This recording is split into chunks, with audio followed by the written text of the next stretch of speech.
Hey there, future billionaires. Welcome back to another episode on Pocket Money Alchemist, where we're all about unlocking the secrets of money management. I'm your alchemist coach Hoshi. Before we dive in, smash that like button, and if you're new here, make sure to hit subscribe for more awesome financial wisdom. So, let's talk money. What is money, exactly? You might think, duh, it's what I use to buy stuff. And you're not wrong. But have you ever stopped to think about why a piece of paper or a shiny little coin holds value? Long ago, people traded stuff they had for stuff they needed. This was called bartering. But what if you had chickens and needed a new pair of shoes, and the shoemaker didn't need chickens? That's where money comes in. Money serves as a common medium of exchange that everybody agrees has value. Now, money isn't just these colorful bills or coins. In our digital world, it could also be numbers on your bank's app showing your balance, or on your prepaid cards. Throughout history, money has even been things like gold and silver. As long as it's something we all agree has value, it can be used as money. Speaking of gold and silver, did you know that back in the day, countries like Canada and the US used something called the gold standard?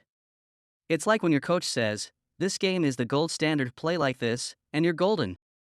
In terms of money, the gold standard means a country's money was actually worth a specific amount of gold. So if you took your money to the bank, they had to give you gold for it. It was like having a golden ticket, except it was a paper bill. But what happens when the value of gold goes up and down like a roller coaster? The value of the money also roller coasters, and that can make things really complicated. That's one of the reasons why most countries, including Canada and the US, don't use the gold standard anymore. Well, money in Canada and the US is created and regulated by something called the central bank. In Canada, that's the Bank of Canada, and in the US, it's the Federal Reserve. They have the power to control the supply of money to make sure our economies run smoothly. So, what kind of money do these central banks create? It's what we call fiat money. Now, fiat might sound like a fancy poutine or hamburger topping, but it's actually Latin for let it be. And that's pretty much what it is, money that's valuable because the government says it is. It's like in an online multiplayer video game when the game creator says a certain in-game item is super rare and valuable, we all agree, and players are willing to trade a lot for it.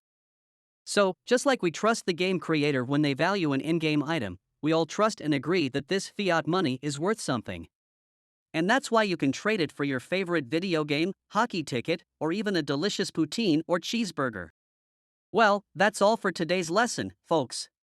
The world of money can be complex, but we're here to crack it open together.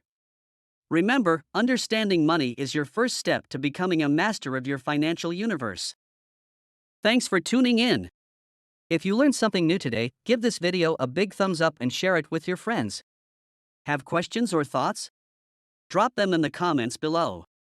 And remember, subscribe and hit the bell icon so you won't miss our next journey into the financial galaxy. Stay money savvy, and catch you in the next one.